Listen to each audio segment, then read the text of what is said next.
Welcome to the Detailing Down Under podcast, the place for everything auto detailing in Australia right now. Here's your host, Dale Guthrie.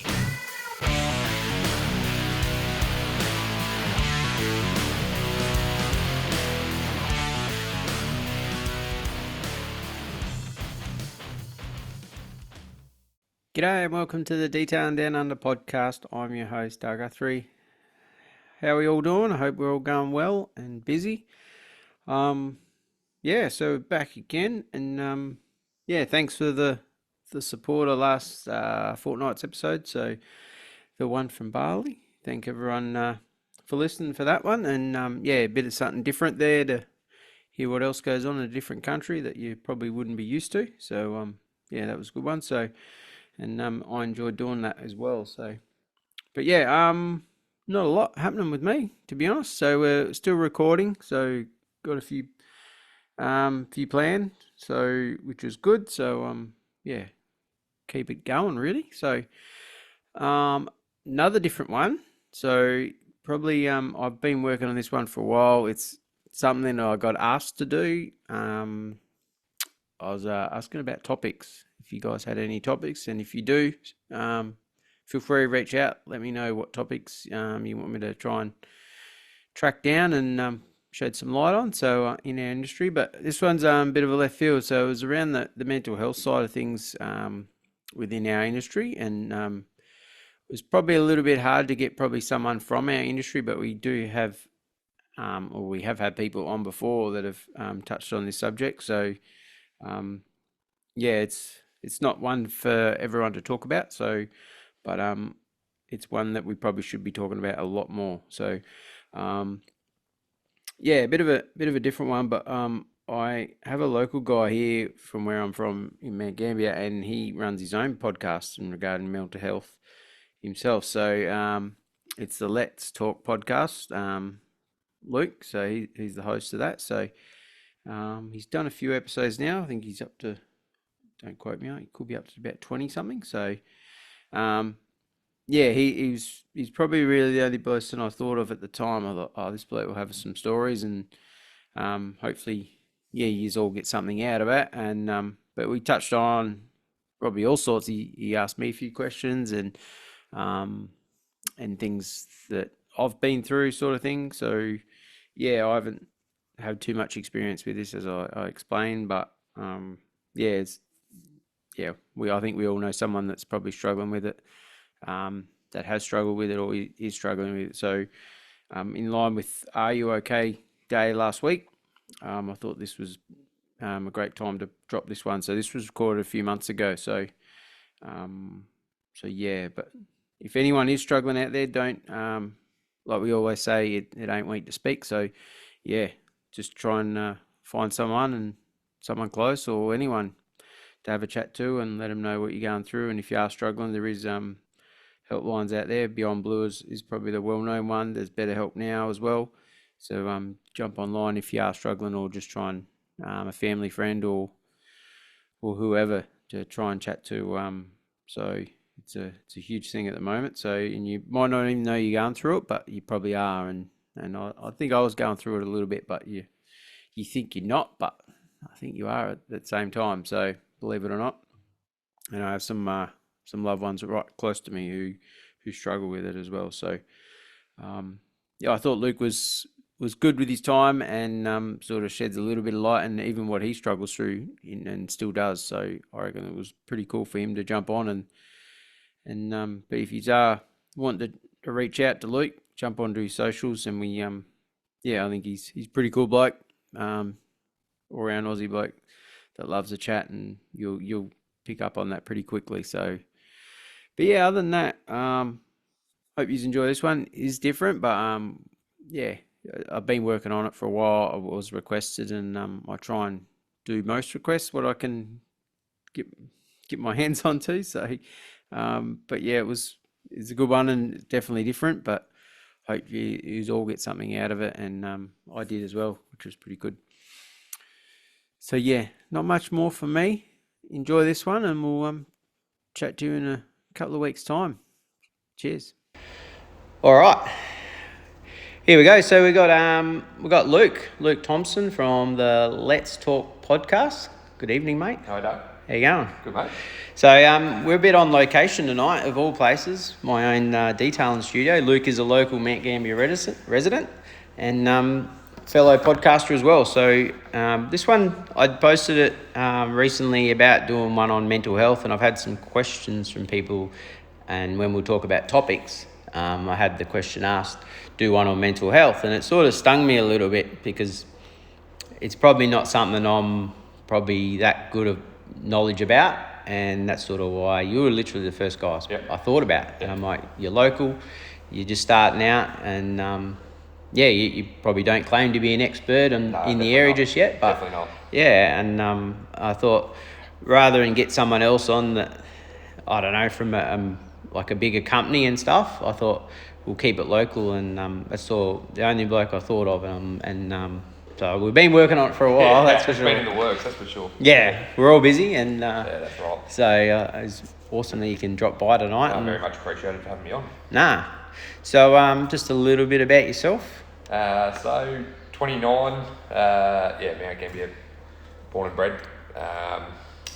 Got 2 sons and another baby on the way. So unsure what gender that is yet, but yeah. So we talk about life being busy. We're about to get even busier. So I got my own podcast. Started that up in June last year. So mental health based, but obviously do a little bit of talking shit as well. So which is something I'm also good at. But just something very passionate about. The podcast was probably in the works for a while. I just didn't know what I wanted to do it about, and I just sort of had my own stuff going on. I thought, give it a crack, and it's how we end up. So got a beautiful partner as well, Chanel. Give her a shout out. Currently 8 months pregnant. So busy, very busy. Yeah, and that's why you reached out the other day, and I'm like, I've been busy. Like that's sort of part of my lack of recordings at the moment. We're all being a bit busy with life, and I did stumble the other week with a day late on an episode, but we're sort of getting there, but we're all busy, I think. And yeah, that's right. Yeah. And I think everyone works full time, and everyone's got kids, and everyone's got whatever. So I think it's good actually. Though from what I know, there's 3 or 4 podcasts in Mount Gambier. So I think it's good that there's and they're all different. So it's good that this sort of avenue's opening up down in little old Mount Gambier. So not much really happens, but we produce some goods down here, but yes we do. So it's been really good. So what was the idea? Like I remember when I started this, like I sat on it for a while, and I had my name, or what I was going to call it, and then trying to take the next leap. Like how was it for you? Did you think, I'll do a mental health one, and I'm like, would you run out of content pretty quick, or? Yeah, well, my biggest thing was it just sort of started. Yeah, I wanted to do a podcast anyway, as it was. Started out actually with a couple of mates. We're like, yep, we'll do this. Had all these grand ideas. They both work at Jen's. The good pub in town. Probably the best. Yeah. We just couldn't work out a time to do it. That was probably the biggest thing. You got three mates that obviously in hospitality, and we all didn't have the same day off, or all the rest of it. So that sort of went to crap pretty quick. But for me it was podcast. That was there. It's been there for a while. Just didn't know, whether I go down the sport or whatever it was. But the mental health thing was pretty close to me, and I just thought, stuff it. Just go for it. There's nothing really for it, especially local. Obviously, if you jump on your Spotify or somewhere, you're bound to find something. But for down here, especially, the run that we've probably had in the last 5 years, with mental health and deaths due to that, I thought, there was probably a bit of a market there. But my biggest thing was I actually wrote out a list on my phone of people I wanted to talk to, and I was like, I'll get this one on and this one on, and had about 15 names there, and I think I've used 2 of them. Yep. And I've had 26 episodes. Oh, yeah. So I've just had people reach out to me. Yeah. Good thing, obviously, still working casually at the pub is you bump into people when they're pissed. Yeah. I'll come on, and you sort of, no worries, yep, if you want to. But then you send them a message when they're sober, and sure enough, a couple of guests that I've actually had has been from a conversation on a Saturday night. And then I'll send them the message through and say, hey, were you serious? And then, sort of come from that. So, At least they remember. well, I think it's sometimes it is a bit of a, I'll come on and talk, but absolutely no intention. And it's good that people are obviously reaching out to come on, because it's a very, very sensitive subject, I guess. Not everyone is as open, and I guess when you start talking about it, some people don't know how to react when they hear it. And all my guests I've had on have been literally open books, so no, nothing's off limits. Speaking openly about trauma and bloody suicide attempts and all the rest of it. So I think that probably is a big one as well. People want to come on and talk, and it probably helps, like we say, it ain't weak to speak and all that. So it's actually probably good for them to come on to actually just talk about it and get it all out and sort of. And the biggest thing is, the first episode was my partner and myself, and she is not very confident, behind the camera or talking in front of people and all the rest of it. But she did really well. I was just going to come on and tell my story, and have a bit of an introduction or whatever, but she's firing away some questions and all the rest of it. So I think, that probably kick-started it when I really opened up on that first one, and then everyone was sort of like, right, she was like, okay, he's not holding back. Yeah. And, I've said to my guests anyway, like, my first thing is always, is there anything you don't want to talk about? But they're quick to say, nah, let's let it all out. So there have been times where I get told something and I'm speechless, and I'm like, I don't know what to do with that information. Like it's, the good thing is nothing's scripted, nothing's written down, unless I need to remember something. But for me, it's very natural reaction. So if you go through and listen, I've had some absolute rippers, and one that probably sticks out for me is Stephen Esnoff. He was talking about how the message that he sent through to me anyway was like, depression, anxiety, trauma, all the rest of it. I was like, yep, cool, mate, sounds good. And he was like, the trauma sort of stems from when I lost my mum in a house fire. And I was like, oh shit. And I was actually like, yep. And I was like, wow. I don't know what to do with that information. But that's the sort of stuff that, it sort of comes out.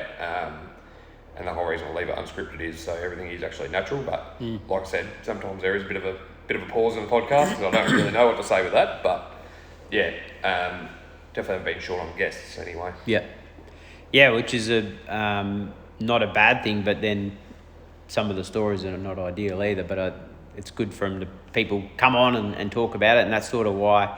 Like I was a bit stumped with this one, but I thought it's we can talk about what you do, but just probably make it easy for the guests listening that it is okay to come on and chat about it or talk to anyone about definitely. it.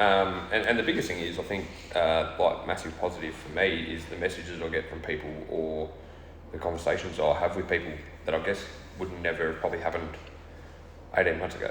I was going to say that, I get messages all the time like, hey mate, when you were realising that, you were probably feeling a bit depressed or whatever, like what was the steps that you took? And, so people come to seek that advice out to see how I went about it. And my biggest thing is I can only talk on personal experience. That's my biggest, like, and you said before, I'm not a professional, obviously doing a lot of learning, a lot of learning to try and better myself so I can help people, but I just talk prior experiences and past experiences for myself when I'm trying to obviously help people.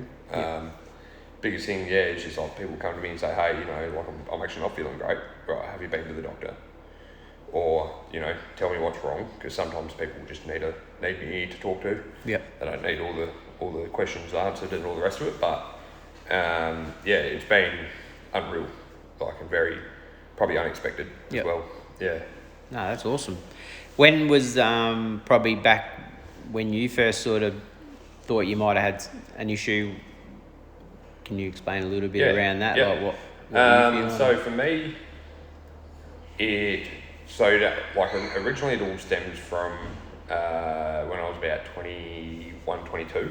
When I started at the pub, actually, there was just like the movie, like a series of unfortunate events. It was sort of that for me. 21, 22, just started working at the pub full time. So there was 3 or 4 things off the top of my head. It was like there was a death out the front, which was from a fight that no one's seen. Oh, yeah. That's gone back away. Yeah. I was first on scene for that. So you walk out, 21, 22, and there's a fella dead on the footpath, another one's fighting for his life and all the rest of it. So that there, I was a bit like, yeah, shit, that happened. Pushed it aside. I'm all good. Yeah. Then the next one was getting called through the front bar. My gaming manager's like currently getting beaten up and strangled, basically. So I had to run over there, break that up, deal with that. And then what else was there around that time? So this is all in the space of about 6 or 7 months. Yep. An old fella out the front, New Year's Eve, never forget it. Nice as pie. He actually had a conversation with me about the plumbing and stuff because the toilets must have stunk or something anyway. And yeah, all good. And he ended up getting like shoved super hard, and he ended up in a coma, ended up passing away. So I was out dealing with that. And then the last one was actually my partner's nonna, who she was super close to. I was in the room when she passed away. That's right. Yeah. So that for me was also like, holy shit. So Yep. that, but I pressed it all. I did actually go talk to someone. Went to a psychiatrist and had, I think it was only 2 or 3 sessions, and I was top of the world. So I thought. But yeah, it wasn't until probably going back 3 years ago. Just wasn't myself, and just probably the mood swings. Unfortunately, like the thoughts were probably there. Like the biggest thing was I was playing out coaching at Nang Warrior at the time, so I was driving in and out of Mount Gambier there. So there were times where the thought did creep in, like if I drove straight into that tree, would anyone care? Would anyone miss me? All that sort of stuff. And there was a night where I'd actually gone nuts at the players for basically no reason, but for me not being in the state that I was meant to be in. Like I was sort of just going to town on them and didn't think much of it. And then assistant coach rang the day after. He's like, "What's going on, mate?" I was like, "No, nothing." He's like, "No." He's like, "Because that wasn't you last night." He's like, "That was, it was over the top. Like you tore shreds off him." He's like, "What's going on?" I said, "I don't know." And I just said, "Don't know." I said, "I don't have the answer." And that followed up by had a weekend where I had a couple of weddings and stuff, and there was just a day I was at the kitchen bench and started crying. Don't know why. Mrs. was like, what's going on? I said, don't know. So unfortunately I didn't have the answers, and I was, probably getting more and more confused, and in turn, which makes you more angry. But from there, it was a Thursday night after training, driving back in, same old thoughts, and just burst out in tears. And I ended up driving straight around to mum and dad's house. They actually weren't there, but they were actually around at my brother's. So I've rang them and just was in tears. Didn't have an answer, didn't know why. Luckily for me, they were very understanding. They both got depression. Yeah. So I'll think back now and I'm like, oh yeah, no shit. Like they did bring it up a few times when we were younger, but it wasn't known back then, probably. Nah. And we knew that they had to get tablets. That's that was the biggest thing was, oh yeah, I have to go get me buddy. And they silly pills or whatever they called it. And you're like, oh yeah, whatever. Like, but yeah, so I went around to them, super supportive, and they sort of got me going. And yeah, I just put it back to probably all that happened at 21. But yeah, it took me 5 years, 6 years for it to probably to get better, to explode. Yeah. And then from there just went to the doctor. That was the first thing was GP appointment. Went by myself as well, which I didn't think I'd be able to do, but I did.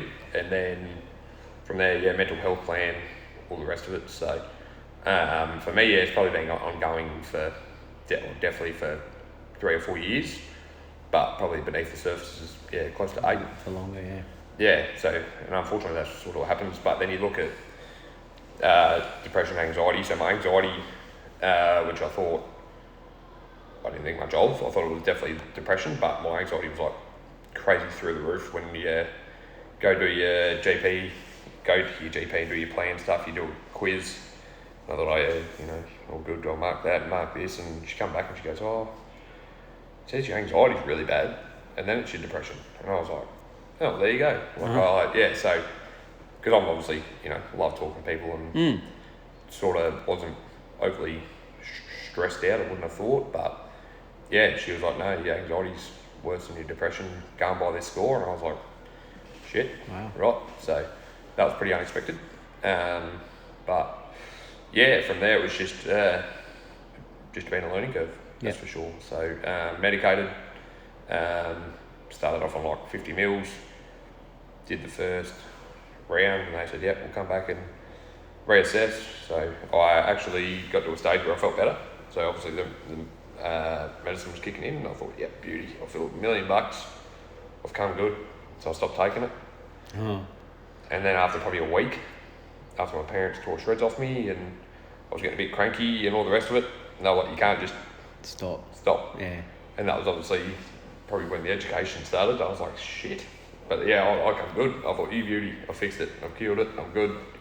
And stopped about a week, and then after that I was like, shit. But then ended up upping my dosage, just purely because I got to a stage where I started feeling better.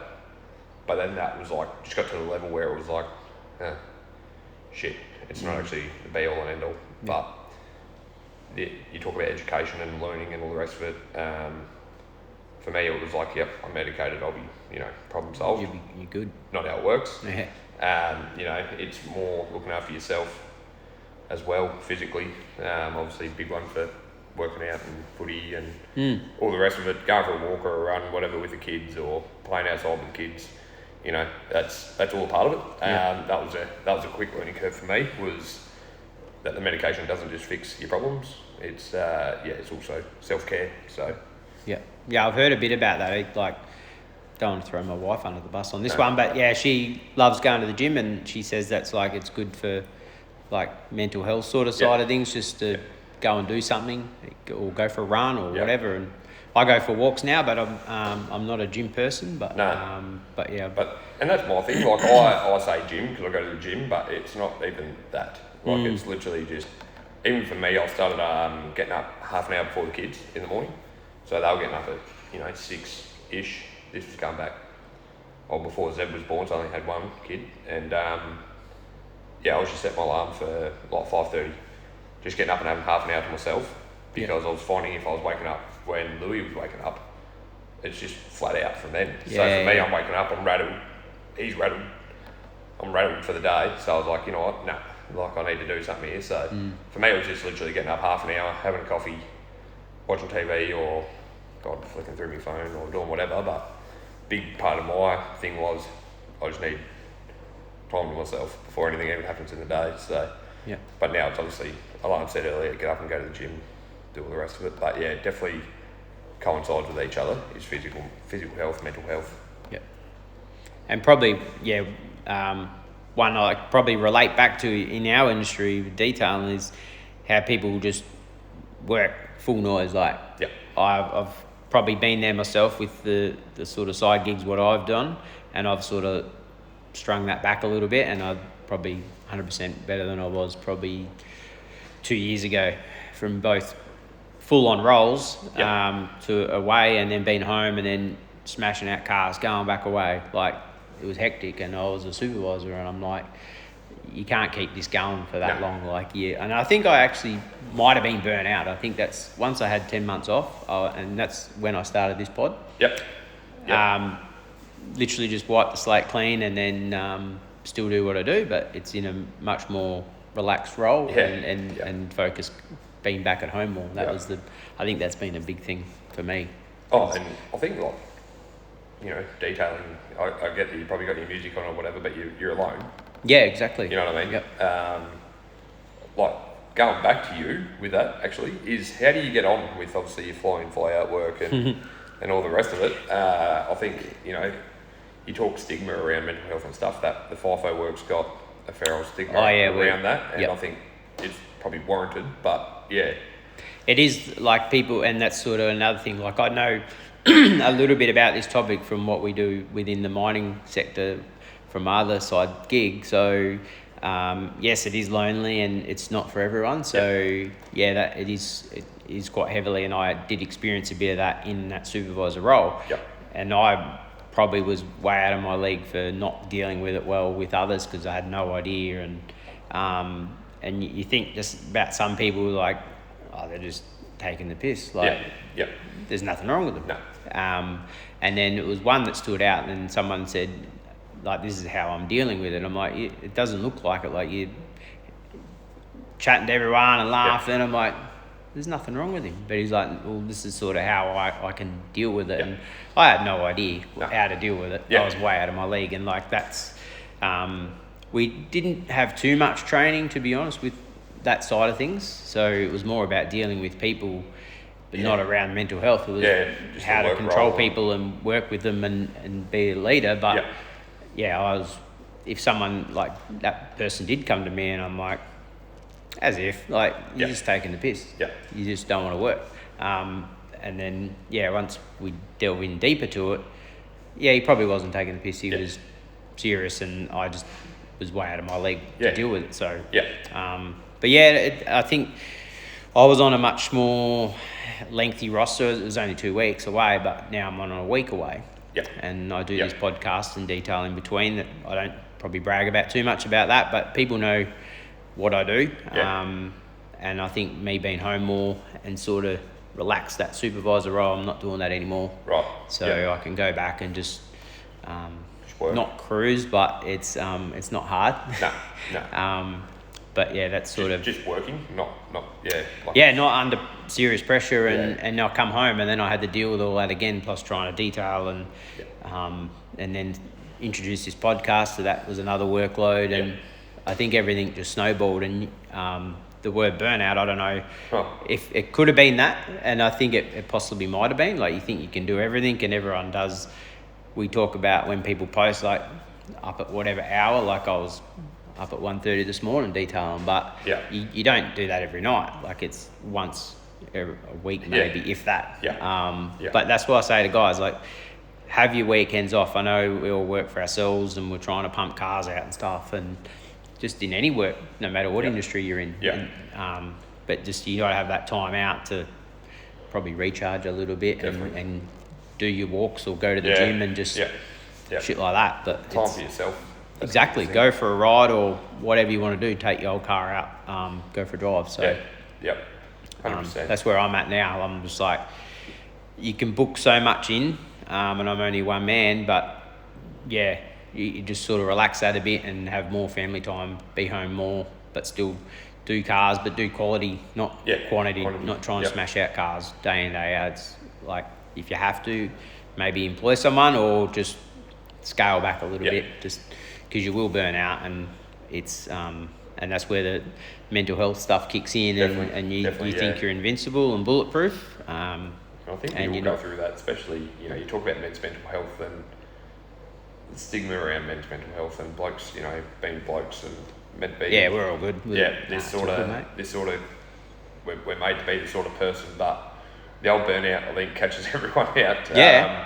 That's the classic that, and I think while it's going good, you're feeling good, and I can actually do this. Like, I don't know what burnout is. And then it hits you like a truck.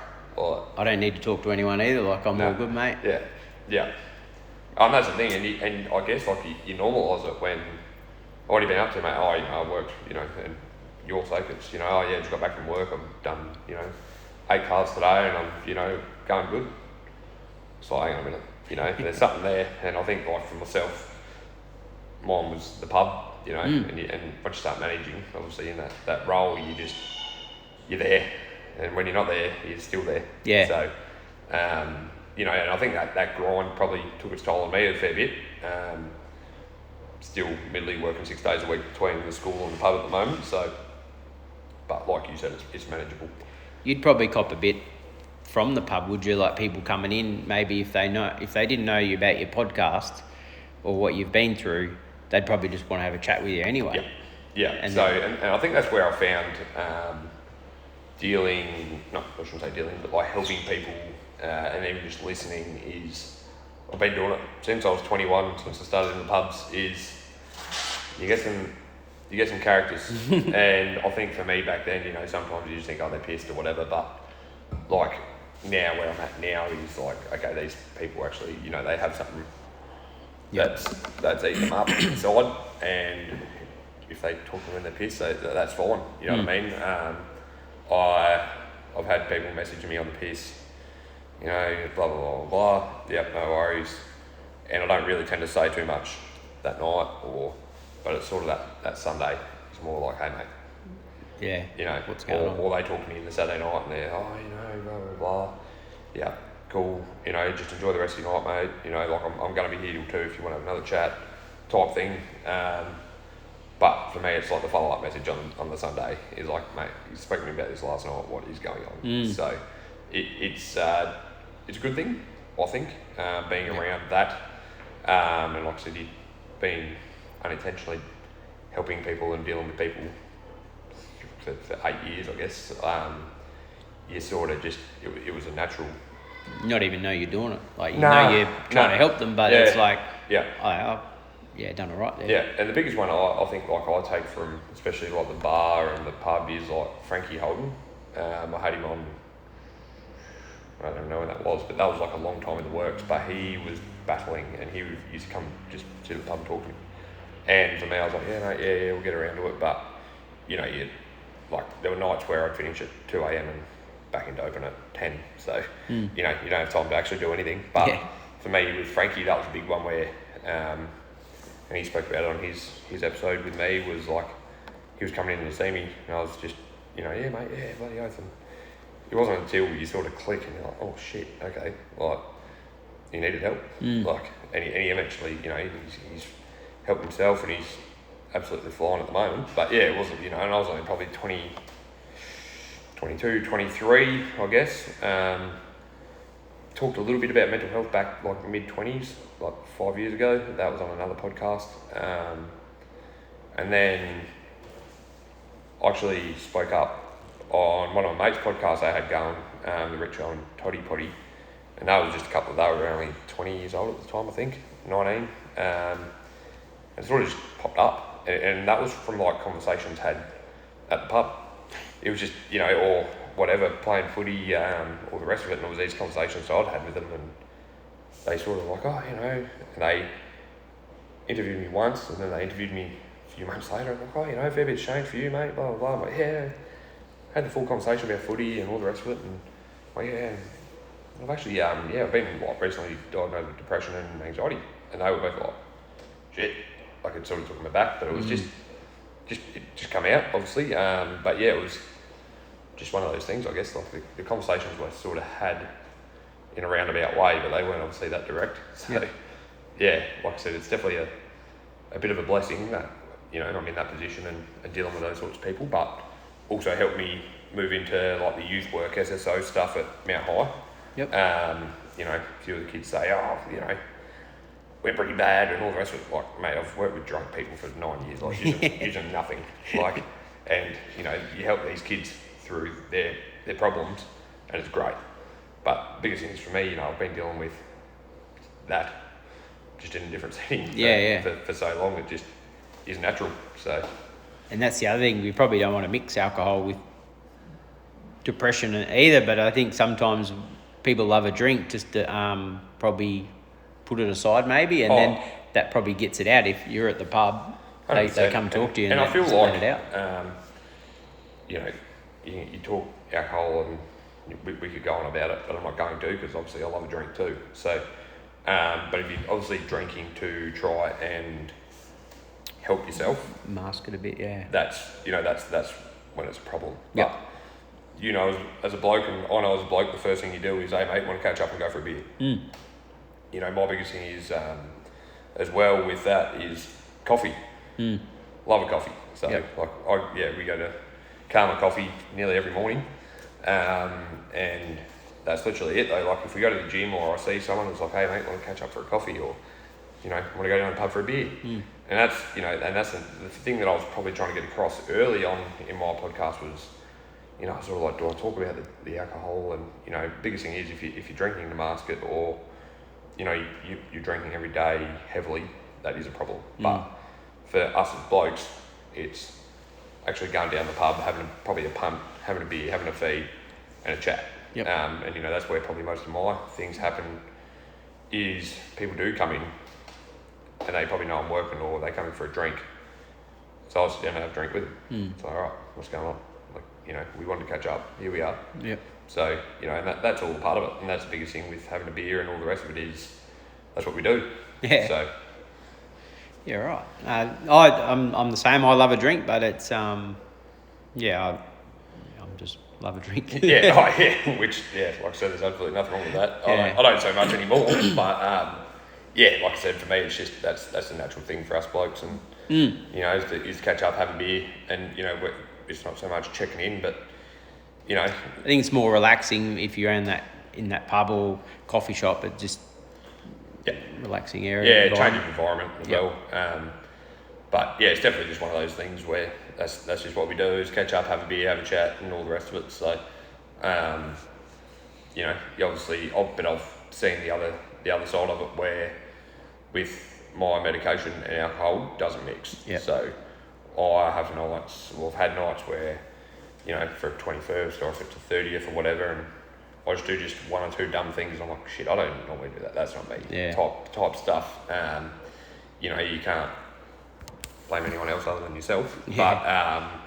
But like that probably made me, within the last 12 to 18 months, really made me slow up. Yeah.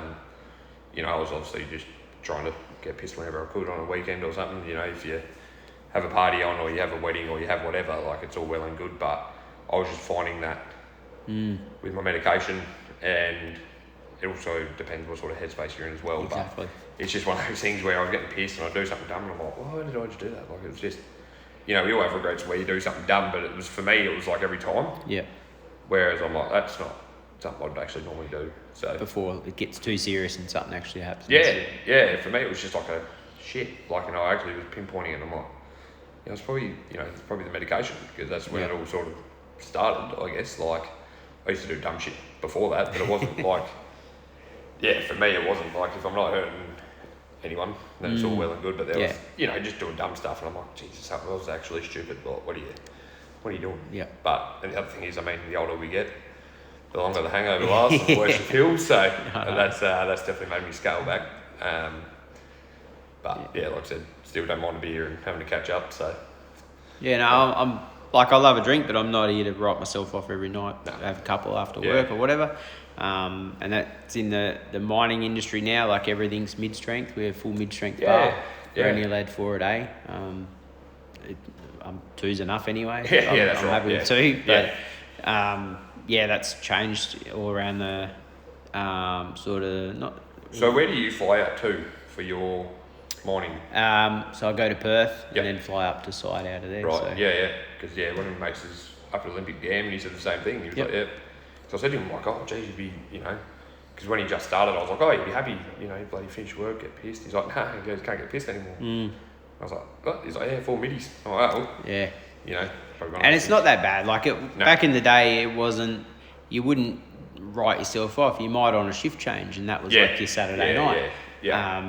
But there's obviously, that instances on different sites, and some of it's been in the media through our company, but it only takes one or a couple, and that's right. And to not ruin it, but it highlights the problem. There is people that probably don't need to drink as hard as they do, and they could be doing it for another reason to mask other issues, and then that leads to another drama. But it's never been like that for me. I love a drink, have 1 or 2 a night, no dramas. But no, until you have to get up and go to work. Well, you got to still, and not always we have the breath though. Like, we, that's pretty rare these days, because if you are blowing numbers off 4 middies, is what else are you bringing to site? And, so, but it's been, that industry, it is a bit of an eye opener, definitely. But have you noticed like a shift in like the mental health in mining sites? Like Yeah, with it's the help, I guess. Do you get like what? Yeah. So there's a we can get counselling through. We've got a number to call. Yep. I've actually has called it once because that was during COVID. Just because I didn't. Yeah, I had to back then. I was told to go to WA from here. Yep. And who knows when I'm coming back. Right. So I was like, not happening, and we were sort of forced. And because I was in that leadership role, it was like, you've got to be here. Yeah. And I'm just like, rightio. And we ended up moving to Perth for 6 months. So, right. And then, I left without not knowing, and that was probably I wasn't good that day because you don't know. My son he wasn't even one. Right. He was, because he had his first birthday while we were over there. Yep. And so that was probably the worst. And then 2 weeks later, the wife and the son flew over, and we were there for 4 to 5 months. And then we come back, and we went over there for a little bit longer. So that was probably the worst of it, and not knowing, and probably wasn't. The company was like, got to come to work. Yeah. Don't worry about it. Yeah. I'm like, well, it's not that easy. No. I don't live there.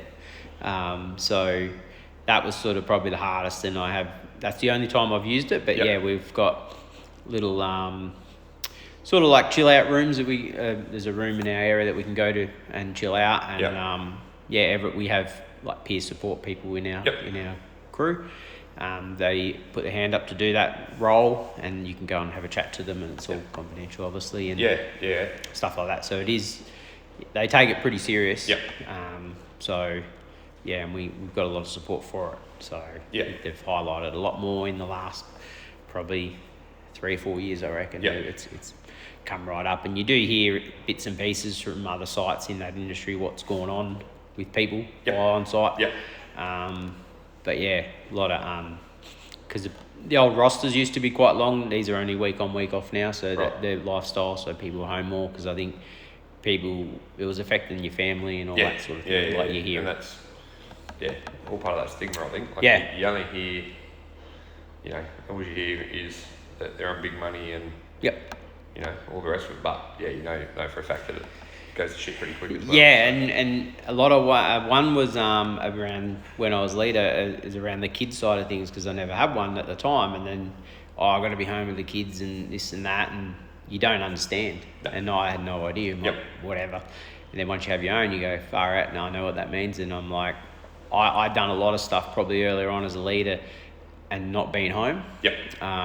So, and now it's just like, I'm out of it. I'm going home. See you later. I'm staying home, or vice versa. It's like family is more important than being away. So that's sort of why I want to be home more and detailing more now, to sort of be home more, but still keep doing what I do. That's right. Best of both worlds, I guess. And I think it's probably a good thing that, especially in that industry, but it is happening sort of, especially in my world with footy and all the rest of it. Clubs are starting to get sort of those people looking after the mental health side of things as well. And especially down here, I think we are such a small community.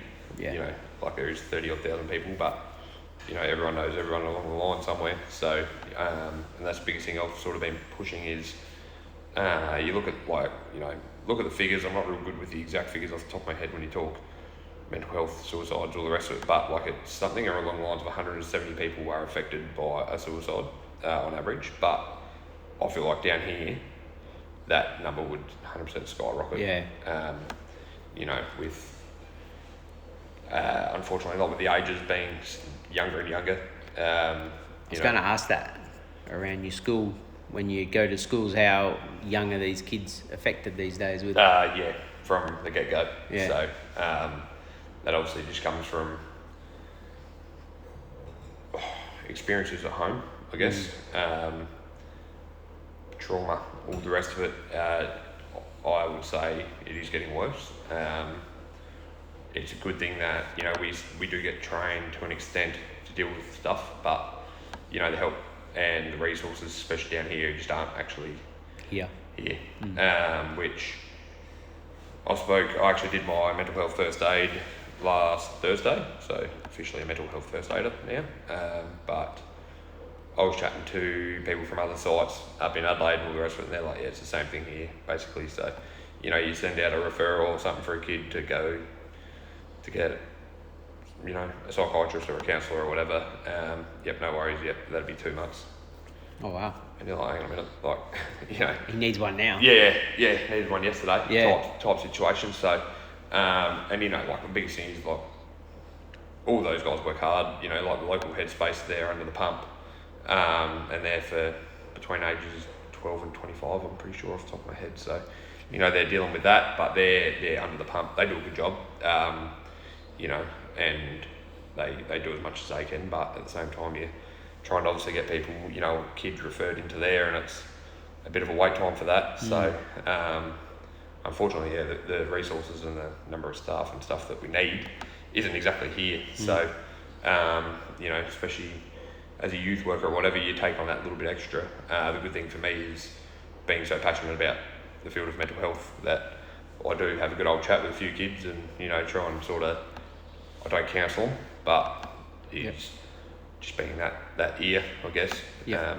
But it is definitely a lot more common. But yeah, it's just we don't have the resources to keep up, unfortunately. Yeah.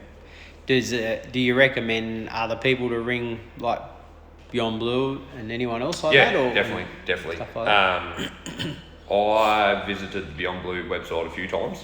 I think that's when I was starting to sort of, I wouldn't say doubt myself, but starting to pick up on the fact that I wasn't right. Like I wasn't okay. I hate talking on the phone at the best of times. That's my biggest thing. So I wouldn't make the phone call because my partner would tell everyone the same thing, that I'm super short over the phone if I have to talk. Yes, nah, see ya type situation. So for me, it was just visiting websites. Beyond Blue was a big one, but then you sort of go through and answer all those questions, and it comes back that you probably need to make a phone call, and it's like, get out of that one pretty quick. But I've never done it, so there's obviously a questionnaire. There is a questionnaire you can go through, and it's sort of just like, how often do you feel like this, or all the rest of it. I don't know if it's changed now. I haven't actually had to use it in a while, but it was probably all well and good till it probably gave the answer that you knew that was there that you didn't want to look at. Yeah. And that was that you need to actually call someone, or you need to seek help, and it's like, nah. And being a 24-year-old male or whatever, you're a bit like, I don't need that. Yeah, I'm fine. And that's probably for myself it's a massive change. But that's probably the biggest thing I'm trying to push to most of the younger fellas at Mount High, that like, you ask them like, do you cry? No, it's weak. It's weak if you cry. Like, you're not a man if you cry. Boys don't cry. Mm-hmm. Mate, I'll give you that tip, you bloody do cry. Yeah. Like, wait till you have your first kid, you pull like a baby, you're crying with them because, but there's still this stigma around it. I know for a fact that, like kids from Mount High listen to my podcast, which is great. And I've said that everything's going to be public, everything's there to the open, because it is probably in your face a fair bit, but it's what they probably need to hear as well. So the good thing is I can use it and try and push these messages across, specifically to the boys. Not everything's men's mental health, but for me it's a big target. But these younger fellas just need to know that it is actually okay, and you don't actually have to be this certain way as a bloke. You still can show that feeling that if something's not right, then speak up. And they can probably relate to it as well. That's why I started this pod, but it's relatable. Like if they might know that person you had on before, or the guest, like they go, oh, well, he's been on, I can actually relate to what he's exactly talking about, and that's what I'm going through as well. So and that's why I try to keep it local. I mean, if I want to extend the audience, which I am supposed to be interviewing Stephen Baker at some stage, so he played like 230 games for St Kilda AFL. So I've reached out to him. He does like a true grit, he calls it, and which is just building up that mental. Not even the mental health side, but just like the mentality and helping out with all that. So I'm going to talk to him, but I'll keep it local purely for that fact as well. So that you get these people that do open up, which is huge. It's it's more manly being vulnerable than it is not. So, and you get these people speak up and everyone's a bit like, holy crap, didn't know that or didn't expect that. All of a sudden these messages get sent through to them, and then they, that starts a conversation, I guess. It's a snowball effect. Yeah, and that's what that's what I'm aiming for, is just to start that conversation with people to actually be like, hang on a minute. And that's all it takes too. Like, we try and say not weak to speak, so it only takes, what is it, are you okay? Yeah, so that's all it takes. Yeah, and like I've said it previous, and that you ain't weak to speak is like for me, I'm like, I don't even get that. Like initially I'm like, you aren't weak to speak, or what do you mean it's not weak to speak? Like, but like the initial feeling I had when I went around to my parents in tears was I was weak. And that was like, that's probably the most most vulnerable I've ever been, most upset I've ever been. That was like probably like the lowest point where I was like, there's definitely something wrong. But I remember my initial feeling was just weakness, because I was a dad and a mate and manager at a pub and all the rest of it, where a footy coach, you got all these things going on, and it was self-imposed that I had to be this sort of guy, but I wasn't, and I wasn't fulfilling what I was supposedly meant to be doing. And for me, I was just like, I failed. And I considered myself the life of the party and all the rest of it on a Saturday night or whatever. It was always probably trying to set the mood, and I love people having fun. That's my thing. I love making people laugh and all the rest of it. But at this very stage, I was just like, no, I've failed. I'm weak, and that for me was like, shit. Okay, that's where that comes from, because it does take great strength to talk about your battles. But even telling people about the good things, I think a lot now is said because the term, arrogance or, cocky or whatever, like, it's okay to tell people that you do good shit as well.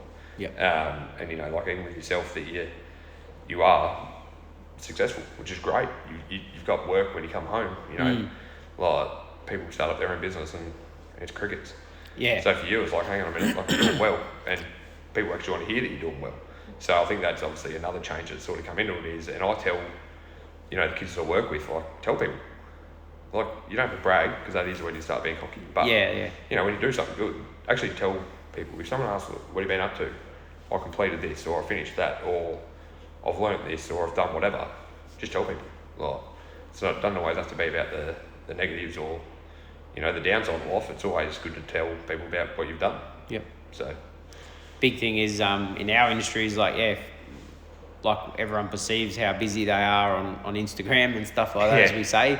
But most people generally are quite busy, but then it's always good, and you always wonder, am I doing any good work at all? And then next minute the customer comes back, brings you another car, so brings their friends, so you go, well, maybe I am doing something right in a way. But and do you find that like, obviously it's not a competition, but do you compare, obviously? Like, do you, to an extent? Not really, to be honest, like, because that's a big thing in our industry is, and I think about other industries, like, the competition factor, about old mate down the road, like, he's doing this, doing that, like, just focus on what you're doing, because, and you like, do like plumbers talk to each other like this, or is there that, or is it just the detailing industry? Because sometimes it can be quite toxic, and it's just like, geez, this injury's so bad. And that's sort of why I started the pod, to sort of bring everyone together, talk about what we do and promote what we do, and get everyone chatting. And that's sort of, it has helped, because people go, I've messaged him, because they can relate to it now. I'm using this product, this didn't work, so old mate down the road is texting me going, thanks for that, I'm using that now, like, just stuff like that. Bring everyone together, stop being negative. And there's competition, but I don't know what we're all, what do we say? There's enough cars for everyone going around, so it's like, I don't know what we're fighting about or arguing. And because I was literally, obviously thinking about it today, like, thinking about coming on here, and because, and like you just said, but like plumbers and, tradies do talk about it. Like, we're flat out, that's good, so are we, like, type thing. And I was sort of like, well, especially when you're talking to other detailers, or you're talking to, whatever. It's like, how open are you? Like, you can't Yeah, say, yeah. mate, I've run off my feet and, Yep. wish I had another 3 arms and whatever, but... Yeah. No, I think in this, like, being me in this small town, I probably didn't come in, and I was sort of quite small. I still am quite small, and once you get a word around town about how you are and how you operate, and then how you, like, this setup here alone gets me a lot of work, so no one in town. But it's not about showing off or anything. You just stay in your lane. I hardly follow anyone else in town, and I actually get along with a couple of guys in town anyway. I've had his cars in to do work on myself, so there's no competition. I palm work off to them and stuff like that. I don't really care what everyone else in town does anyway. No. I'm sort of quite niche what I do.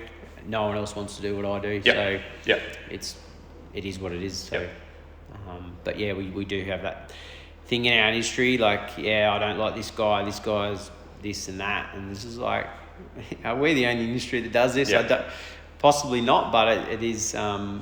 We always talk about it on here about old mate down the road, this and that, and that's just like, and I don't get people on to run other details down here. That's not what we're about, and it's about being positive. So that was the whole intent anyway.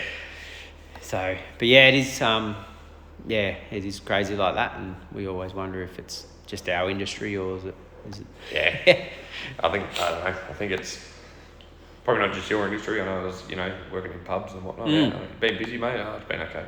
Yeah. You're never going to say that you've been doing, 4,000 mils a week and sold 50 kegs. It's been alright. It's been steady. Yeah. So I think it's one of those things, isn't it? Like, especially Mount Gambier. Yeah, exactly. Good old Mount Gambier. Unfortunately, it's We've got that many coffee shops as we keep talking about, but that's not a bad thing either. So. I'm not complaining. No, I think it's you can go either end of town and still get a good coffee. I actually don't think it's a bad thing. No, it's been the topic for a bit about how many coffee shops and we got in town. I think and like that video the other week was like everyone's got something different to offer. So and the coffee's all good. They're all good. And that's my thing. Like, you do have a bit of a laugh and a bit of a joke, but like I said, you can go whatever end of town. Doesn't matter. You go out bloody Bad Knocks, they've got good coffee. You go out somewhere out here, they've got good coffee. Yep. So as far as I'm concerned, and there's obviously a need for it. Yeah, they're all. And it's like detailing, I guess, as well. You see that people pop up left, right, and centre now doing detailing and stuff, and it's I guess some just turn that hobby into a passion or passion into work, but there's obviously a need. There is, and that's sort of where I'm struggling with. Like, I'm not here enough to do it. It is part time, plus the podcast and mining it, and I aim to be full time eventually one day. But at the moment, it's the best of both, and I think that's what gets me this podcast, that I can have time to do it sometimes. But it all comes back to trying to not do too much either as well. Yeah. So that's sort of where you got to be careful and how much you take on. So it does catch you out. So, but there is a need for it, and we're just doing paint protection film. We're the only ones in town doing that. So not anyone can get into that, but you've got to have the right setup and the mentality to do it, the patience to do it for a start. So stuff like so washing a car, anyone can do that. And that's not my market. I'm not in and out washers. No. So, and that's sort of where you get your name from. But pretty much, hopefully everyone's got something out of this podcast, because it was a little bit something different than we always talk about. Yeah. And thanks again for having me on. Like, it's when you obviously sent the first message, I was sort of like, what is going on here? Like, a detailing podcast. What the hell? Yeah, I was like a detailing podcast. Let's talk about mental health. I was like, whatever, I'll do it. Yeah. I'll 100% do it. Yeah. My biggest thing is, and that's like, obviously locally, I want people to keep getting things out of it. We've had a pretty, I said off pod, but like we've had a pretty shit 6 weeks. We all lost a mate a few weeks back, and that hit the community pretty hard. And that's one of those ones where I said, like, that sort of affects, on average 170, that would have affected probably 5,000, I think. So, for down here, I'm always just trying to push it just to get people talking and, just trying to get that word out. But for your listeners that are obviously all over the country and all the rest of it, like if you if your bad days are, multiplying, then definitely seek help. If you don't want to get out of bed, probably talk to someone. That's probably the biggest thing is just don't be afraid. I guess don't it's there's strength in vulnerability, and there actually is weakness in not talking at all. So for me, it's just blokes especially. Even the good things, the bad things, just chat to your mates. No one's going to call you something if you open up or if you have a little bit of a cry or whatever. These are the things we need to start putting into place and start sticking to, start getting blokes to actually open up, because especially down here, when you lose one, it affects a lot of people. So hopefully, for people that are listening throughout the country and wherever else that your listeners are, just definitely speak up if you're not feeling right. So thanks for having me on, mate. That's all right. Very much appreciated. No, and if you want to, how can people reach out to you? Obviously, so LT Let's Talk Podcast, Instagram, Facebook. I'm very active on the socials, so just jump on, send me a message. Like I said, I don't ever claim to be a professional, but definitely a good listener. And the biggest thing is, before we do wrap it up, is if someone does come to you because they're struggling, just listen. You don't have to have all the answers. You don't have to be a Mr. Fix-It or a Mrs. Fix-It. Sometimes people just need to vent. Just need to let you know how they're feeling. So just listen. That's my biggest probably piece of advice that I've learned over time is just, I think early on I was a bit of a Mr. Fix-It. Like someone would come to me with a trouble, I'm like, right, well, buddy, have you tried this? Have you tried that? Have you done this? Done that? That probably doesn't help. So for me, like if you can take anything out of this is just listen. Jump over to my socials. Definitely flick me a message. Even just for a chat.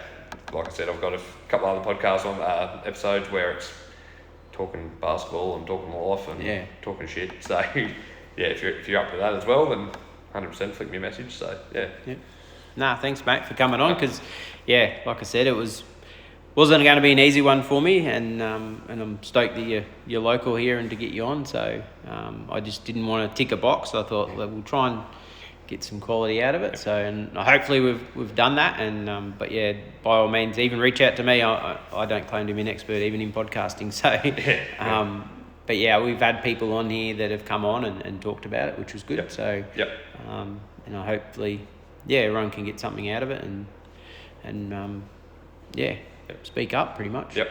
So. Cheers. All right. Thanks, mate. No worries. Cheers, guys. That was another episode of the Detailing Down Under podcast. Subscribe now for everything auto detailing in Australia.